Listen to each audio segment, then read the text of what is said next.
Dear students, welcome to Hindi chamber. ഞാൻ Babu N Panakkal. ഇന്ന് നമ്മൾ കേരള സിലബസ് +1 ഹിന്ദി എക്സാമിനേഷന് എപ്പോഴും ചോദിക്കുന്ന കമ്പൽസറി ക്വസ്റ്റ്യൻ ലെറ്റർ റൈറ്റിംഗ് ആണ് നമ്മൾ ഇന്ന് പരിചയപ്പെടാൻ പോകുന്നത്. പല കുട്ടികളും കമന്റ് ബോക്സിൽ എഴുതി ചോദിച്ചിരുന്ന ഒരു സംശയത്തിന് മറുപടിയോടുകൂടിയാണ് നമ്മൾ ക്ലാസ് ആരംഭിക്കുന്നത്. പലരും എഴുതി ചോദിച്ചിരിക്കുന്നത് 8 മാർക്കിന് ഒരു ലെറ്റർ എഴുതുമ്പോൾ എത്ര മാത്രം എഴുതണം അഥവാ എത്ര പേജ് എഴുതണം എന്നാണ് പലരുടെയും സംശയം. ലെറ്റർ റൈറ്റിംഗ് എഴുതുമ്പോൾ ഒരു ഫുൾ പേജ് മാത്രം എഴുതിയാൽ മതിയാകും. പേജ് വേറെ ഏതെങ്കിലും ചോദ്യങ്ങൾ എഴുതിയതിന്റെ ബാലൻസ് ആയിട്ടുള്ള പേപ്പറിൽ എഴുതാൻ പാടില്ല. ഒരു ഫ്രഷ് പേജ് എടുക്കുക, അതിന്റെ ഏറ്റവും ടോപ്പില് ലെറ്റർ ചോദിച്ചിരിക്കുന്ന ക്വസ്റ്റ്യന്റെ നമ്പർ ഇടുക. അതിനുശേഷം ലെറ്റർ റൈറ്റിംഗിന്റെ ഫോർമാറ്റ് തുടങ്ങി നമ്മൾ തന്നിരിക്കുന്ന ക്വസ്റ്റ്യൻ അനുസരിച്ച് ലെറ്റർ റൈറ്റിംഗ് എഴുതുക. ആ ഒരു പേജ് ഫുള്ളായിട്ട് എഴുതുമ്പോൾ നമുക്ക് 8 മാർക്കും കിട്ടും. 8 മാർക്കിന് വേണ്ടി പേജ് ബൈ പേജ് ആയിട്ട് എഴുതേണ്ട ആവശ്യം ലെറ്റർ റൈറ്റിംഗിനില്ല. ഡയറിക്കും ലെറ്റർ റൈറ്റിംഗിനും പോസ്റ്റർ മുതലായ ചോദ്യങ്ങൾക്ക് അങ്ങനെ ഒന്നിൽ കൂടുതൽ പേജ് എഴുതേണ്ട ആവശ്യമില്ല. ഒരു പേജ് മാത്രം എഴുതിയാൽ മതിയാകും. മുഴുവൻ മാർക്കും നമുക്ക് ലഭിക്കുകയും ചെയ്യും. എഴുതുമ്പോൾ വളരെ ശ്രദ്ധിക്കേണ്ട ഒരു കാര്യം, നല്ല ഹാൻഡ് റൈറ്റിംഗ് ആയിരിക്കണം. വളരെ വ്യക്തമായിട്ട് വേണം എഴുതാൻ. ഓരോ സെന്റൻസും വേണ്ട വിധത്തിലുള്ള അകലം പാലിച്ചു വേണം എഴുതാനായിട്ട്. വളരെ ചെറിയ ചെറിയ ലെറ്ററിങ്ങിലാണ് നിങ്ങൾ എഴുതുന്നതെങ്കിൽ അത് വായിക്കാൻ ബുദ്ധിമുട്ട് വരും. അതുകൊണ്ട് നിങ്ങൾക്ക് മാർക്ക് കിട്ടാനുള്ള സാധ്യത കുറയും.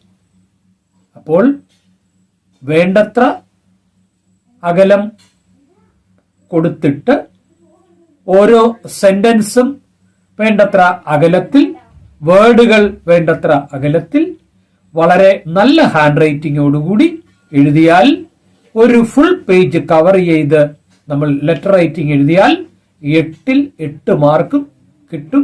ഒരു സംശയവും വേണ്ട. ഒരു ലെറ്റർ റൈറ്റിംഗ് എങ്ങനെയാണ് എഴുതുന്നത് എന്ന് ഒരു ക്വസ്റ്റ്യനോടുകൂടി നമുക്ക് നോക്കാം. മേം ഇസ് ജീവൻ മേം ദുഃഖ ഹി देखने को पैदा हुई हूं. दिलीप ने आगे न पढ़ा, पत्र फाड़ कर फेंक दिया. हेमा के दिलीप के നാം കാ वो പത്ര കൽപ്പന करके लिखे. ഇതാണ് ക്വസ്റ്റ്യൻ.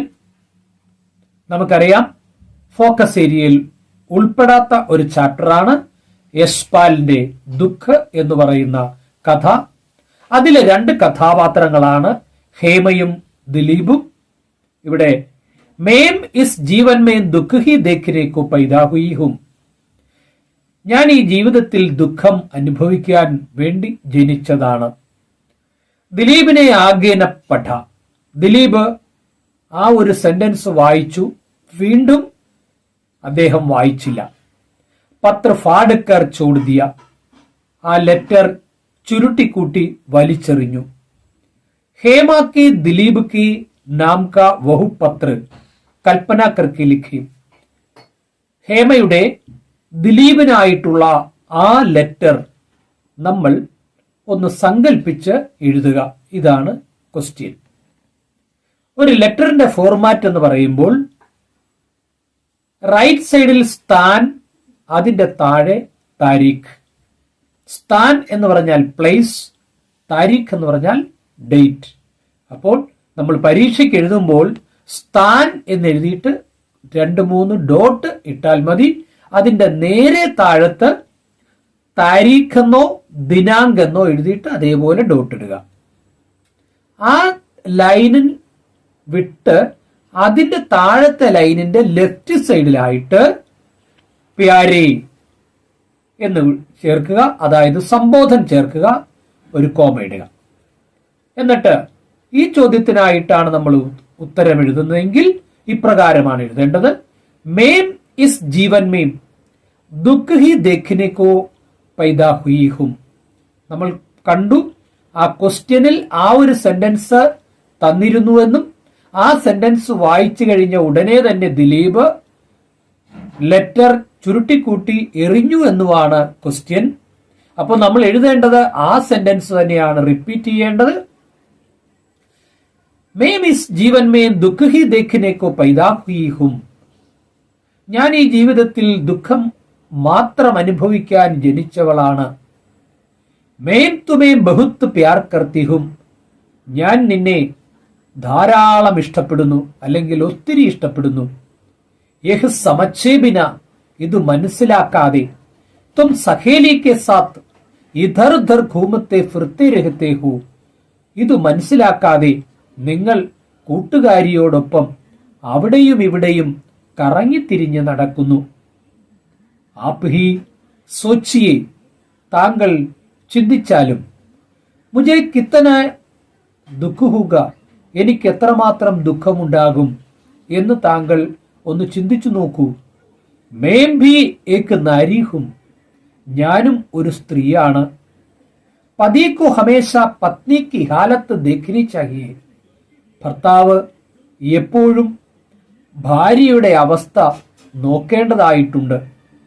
पर तुम हमेशा मुझसे अलग रहते हो.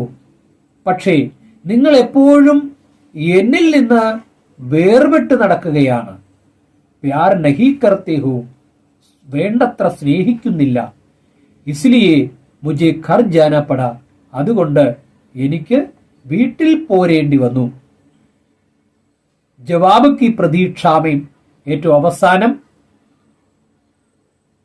മിഡിൽ ആയിട്ട് നമ്മൾ എഴുതേണ്ടത് ഇതാണ്. ജവാബ് കി പ്രതീക്ഷാമേം, വലതുവശത്ത് തുമാരി ഹേമ. ഇത്രയുമാണ് ആ ക്വസ്റ്റ്യന് എഴുതേണ്ടത്. ഇത്രയും എഴുതിയാൽ ആ ലെറ്റർ റൈറ്റിങ്ങിന് നമുക്ക് ഫുൾ മാർക്കും ലഭിക്കുന്നതാണ്. ഇപ്പോൾ നിങ്ങൾ എഴുതുമ്പോൾ ക്വസ്റ്റ്യൻ അനുസരിച്ച് വേണം എഴുതാനായിട്ട്.